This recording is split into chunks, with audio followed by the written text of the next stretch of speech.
तो जी, अस्सलामुअलैकुम, कैसे हैं आप सब? उम्मीद है कि सब ठीक-ठाक होंगे, तभी तो अपने बालों को चमकाने के लिए मेरे पास तशरीफ़ ले आए हैं। बहुत अच्छी बात है क्योंकि चमकते हुए और अच्छे बाल ही इंसान की पर्सनैलिटी को चार चाँद लगा सकते हैं। तो welcome back to my channel जहाँ हम हर सैटरडे और वेडनेसडे शाम 6 बजे बात करते हैं कुछ quick, easy, simple and budget friendly glow up and grooming tips. तो जी, ये पैक बनकर आ गया है हमारे सामने जो कि हमारे बजट पे भी बिल्कुल बोझ नहीं होने वाला और हमें रिजल्ट्स भी देगा 100%। मेरी गारंटी है। आप लोगों ने देखना है और देखने के बाद ट्राई ज़रूर करना है। और हाँ, चैनल को अभी लाइक, शेयर एंड सब्सक्राइब ज़रूर कर लें क्योंकि यहाँ से आपको बहुत फ़ायदा मिलने वाला है। और ये रेमेडी ट्राई करने के बाद आपने कमेंट करके ज़रूर बताना है कि आपको कितने परसेंट रिजल्ट्स मिले और आपने किस तरह से ट्राई किया था। मेरी बताई हुई सब बातों को फॉलो किया था तो आपको कितने ज़्यादा अच्छे रिजल्ट्स मिले। सिर्फ इंग्रेडिएंट्स को देख के आपने भाग नहीं जाना कि भाई हम तो इंडिपेंडेंट हो गए हैं, अब इनको सबको घोल लेंगे और लगा लेंगे बालों पे, धोने के बाद हम तो रिजल्ट्स लेकर शोखियाँ मारते फिरेंगे।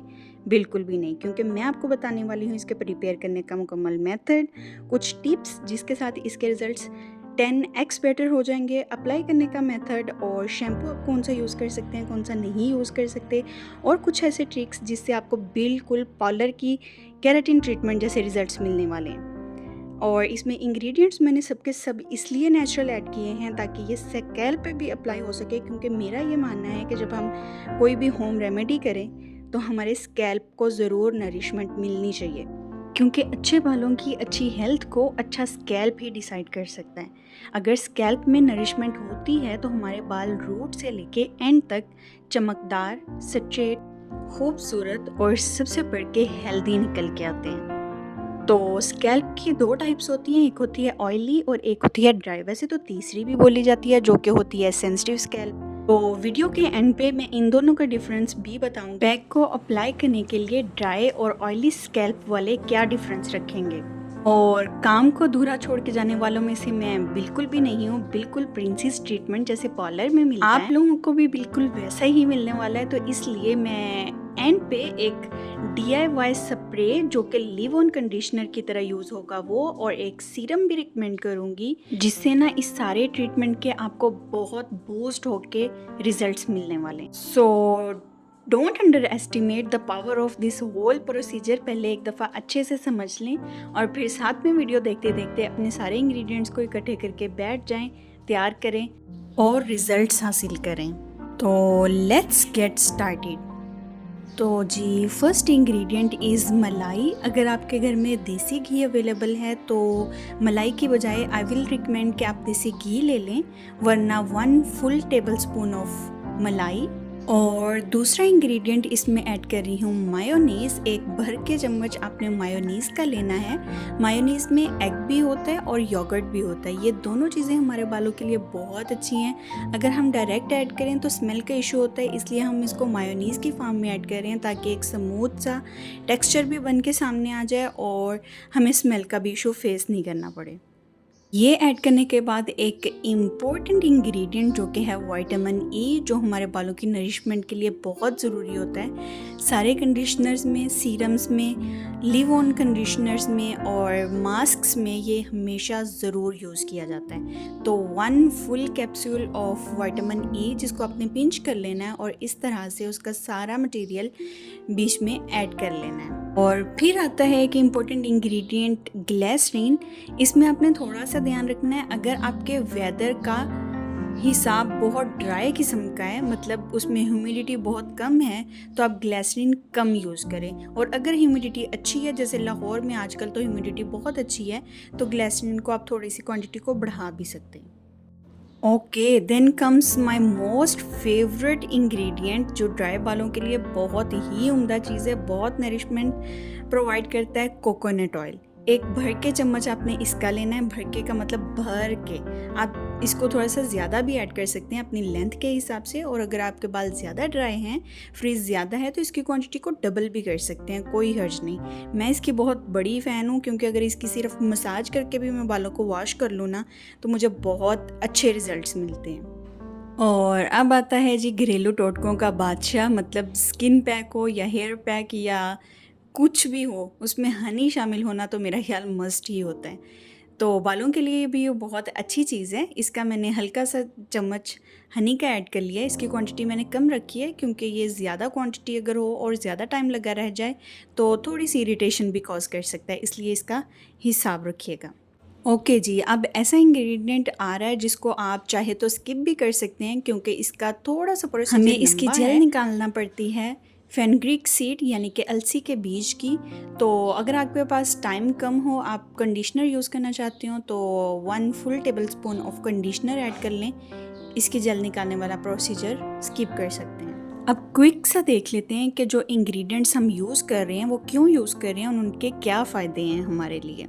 मायोनीज़ जैसा कि मैंने आपको बताया रिच होता है प्रोटीन में और हेल्दी फैट्स में क्योंकि ये योगर्ट और एग पे कंसिस्ट करता है।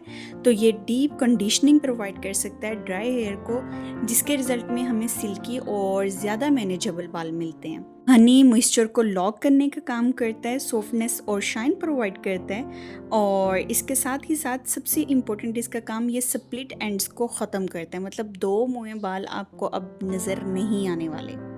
और अर्के गुलाब यूज़ होगा हमारी स्प्रे बनने में। और कोकोनट ऑयल ड्राई बालों के लिए, ड्राई स्कैल्प के लिए मेरा फेवरेट है। इस पर मैं लॉन्ग अलग से वीडियो भी बनाऊंगी। ये हमारे बालों को अच्छे से नरिश करता है और डैमेज होने से बचाता है और हमें सॉफ्ट बाल प्रोवाइड करना इसकी ज़िम्मेदारी है भाई। इसकी मसाज करके आप शावर ले लें और शावर लेने के बाद फिर से थोड़ा सा हल्का सा लगा लें तो आपको अपने बालों में विजिबल रिजल्ट्स मिल जाएंगे। और ग्लिसरीन भी आपके बालों में शाइन को ऐड करती है। अगर आपकी एयर में मॉइस्चर थोड़ा सा ज़्यादा है तो ये मॉइस्चर को लेके आपके बालों में लेके जाएगी और उसको लॉक करेगी, जिसके रिजल्ट में आपके बालों का फ्रीज जो है वो स्लोली कम होना स्टार्ट हो जाएगा। और फेनग्रीक सीड्स यानी कि अलसी के बीज पुराने ज़माने से मशहूर हैं। हमारे बालों को मजबूत करते हैं, हेयर फॉल को रोकते हैं और स्कैल्प को हेल्दी करते हैं, इचीनेस और ड्राईनेस मतलब डैंड्रफ से भी बचाते हैं। अच्छा, अब आता है देसी घी या फिर बालाई, इसको मलाई भी बोलते हैं। ये हमारे बालों को लंबा करने में, डीपली नरिश करने में, मॉइस्चर प्रोवाइड करने में और उनको रूट से लेके एंड तक एक एक स्ट्रैंड को हेल्थ प्रोवाइड करने में मुकम्मल जिम्मेदार है। विटामिन ई एंटीऑक्सीडेंट्स पे कंसिस्ट करता है और हमारे फॉलिकल्स के डैमेज को रिपेयर करने का काम करता है और हेल्दी स्कैल्प को प्रमोट करके इसमें नेचुरल शाइन और सॉफ्टनेस प्रोवाइड करता है। ये तो बहुत इम्पोर्टेंट है ना, बालों के लिए भी और स्किन के लिए भी। तो जी, अब हमें पता चल गया है कि हमारे इंग्रेडिएंट्स सभी के सभी कितने ज़रूरी हैं और कितना फ़ायदा पहुंचाने वाले हैं। तो हम इसको ग्राइंड करते हैं सबको और स्टार्ट करते हैं अप्लाई करना। तो जी, बाकी सभी इंग्रेडिएंट्स की तो क्वांटिटी मैंने बता दी, उसको आपस में मिक्स कर लेना है। लेकिन फेनग्रीक सीड्स की जो जेल है इसको निकालने का मैं मेथड बता दूं। इसको रात भर के लिए भिगो के छोड़ दें 2 चम्मच और सुबह को इसको बॉईल करके इसका जेल निकाल लें। मैंने इसके दाने भी साथ में ग्राइंड करके ही यूज़ किए थे क्योंकि मैं एक्सपेरिमेंट कर रही थी, तो वो फ्लॉप एक्सपेरिमेंट था क्योंकि उसको बालों में से निकालना जो है वो ज़रा मुश्किल रहा मेरे लिए। अच्छी तरह सब इंग्रेडिएंट्स को आपस में ग्राइंड कर लिया और ये देखिए जी, पैक बनकर हमारे सामने आ गया है, जिसकी कंसिस्टेंसी कितनी स्मूथ और टेक्सचर कितना स्मूथ सा है। मतलब इसको बालों में अप्लाई करना ना बिल्कुल भी मुश्किल नहीं लगा था। अब इसको अप्लाई करने का तरीका भी मैं डिटेल से बताती हूँ, गौर से सुनिएगा। जस्ट मेक श्योर कि आपके बाल धुले हुए हों और उसमें कोई डस्ट वगैरह ना हो। उनको कॉम्ब करें और इस तरह का एक शावर बोतल ले लें, इसमें ल्यूक वार्म वाटर डालें। पानी बहुत ज़्यादा गर्म नहीं हो कि आपके बाल जले नहीं। नीम गर्म पानी से आपके स्कैल्प के क्यूटिकल्स खुल जाएंगे, जिससे पैक का फ़ायदा डबल हो के आपको मिलेगा। अब बालों का एक एक स्ट्रैंड पकड़ें, मतलब छोटे छोटे सेक्शंस बना के स्कैल्प से लेके रूट्स तक अच्छे तरीके से दोनों साइड्स पे अप्लाई कर लें। मेक श्योर कि आपका हर बाल जो है वो इसमें डिप हो चुका हो। ये सारा काम वॉशरूम में ही कीजिएगा ताकि बिल्कुल भी मैसी ना आपको फील हो। उसके बाद एक मोटे दानों वाला यूं कंघा लें और पैक अप्लाई किए हुए बालों में ऊपर से लेके नीचे की डायरेक्शन में स्लोली कॉम्ब करें ताकि आपके कोई भी टेंगल्स ना रहें। पैक अप्लाई कर लेने के बाद अपने टॉवल को नीम गर्म पानी में यूँ थोड़ा सा वेट कर लें और उसको अपने बालों पे सीधा लपेट लें। बालों को फोल्ड बिल्कुल भी नहीं करना। अब जी, ड्राई स्कैल्प वाले इसको 45 मिनट के लिए और ऑयली स्कैल्प वाले इसको जस्ट 30 मिनट्स के लिए अप्लाई हुआ रहने दें और उसके बाद साथ किसी माइल्ड से स्पेशली सल्फेट फ्री शैम्पू के साथ इसको वॉश करें। कोई भी हार्श शैम्पू आपने बिल्कुल यूज़ नहीं करना। हम यूजुअली ये करते हैं कि अच्छा सा पैक अप्लाई कर लेने के बाद अच्छे से 2-3 दफ़ा हार्श से शैम्पू के साथ वॉश करते हैं तो वो मज़ीद ज़्यादा ड्राई बाल हमें मिल जाते हैं। तो मैं इस काम के लिए बेबी शैम्पू यूज़ करती हूँ। आपके पास कोई भी अच्छा सा सल्फेट फ्री शैम्पू है तो आप वो यूज़ कर सकते हैं एज एन अल्टरनेटिव। अच्छा, अब आप कोई भी शैम्पू यूज़ कर रहे हैं तो उसको आपने डायरेक्ट यूज़ नहीं करना, बल्कि डिब्बे में थोड़ा सा पानी लें, उसमें मुनासिब सी क्वांटिटी शैम्पू की ऐड करें, उसको मिक्स करें और अपने बालों पे लगा लें। ज़्यादा से ज़्यादा आप इसको 2 दफ़ा लगाएं, तीसरी दफ़ा तो बिल्कुल भी नहीं लगाया करें क्योंकि वो बहुत ओवर हो जाता है।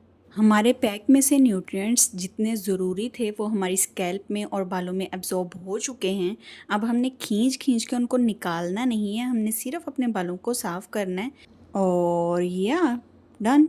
फ्रीज़ की एक वजह ना अपने गीले बालों को डायरेक्ट हवा में लहराते फिरना भी होता है, इसलिए मैं रिकमेंड करती हूँ कि आप इस तरह मशीन यूज़ कर लें ड्राई करने के लिए, लेकिन थोड़े से फासले से यूज़ करें ताकि इसकी हीट आपको नुकसान ना पहुंचाए। और इम्पॉर्टेंट चीज़ ये कि इसको यूँ सीधा सीधा यूज़ नहीं करना होता। 45 डिग्री के एंगल पे अपने बालों के यूँ लेके आएँ और नीचे उसके कंघा हो ताकि बाल पीछे से स्ट्रेट आते जाएं और ऊपर से ये यूँ आपके बालों को सुखाती जाए। तो इस तरह से आप बालों को ड्राई करेंगे तो आपके वो उड़े उड़े से बाल ड्राई नहीं होंगे। और अगर इसी मशीन को आप सीधा सीधा करके यूज़ करेंगे तो बाल डैमेज भी होंगे और फ्रीज़ भी। ओके जी, 50% जब बाल हमारे ड्राई हो जाएंगे और 50% डैम्प रह जाएंगे, गीले नहीं सिर्फ डैम्प, तो हम यूँ एक खाली स्प्रे बॉटल लेंगे और इसमें हम हेयर सीरम बनाने वाले हैं DIY। मैं एंड पे एक मार्केट वाला ऑप्शन भी आपको दूंगी। अर्के गुलाब मैंने लिया है, इसमें थोड़ी सी क्वांटिटी में थोड़ी सी ग्लिसरीन, एक विटामिन ई का कैप्सूल और थोड़ी सी अमाउंट इसमें कोकोनट ऑयल की। इस सब को आपस में अच्छे से मिक्स करें और इसको अपने बालों पे स्प्रे कर लें और इनको फिर जो है कंप्लीट ड्राई हो लेने दें। तो you will see the results कि आपके बाल कितने सॉफ्ट और शाइनी लगते हैं।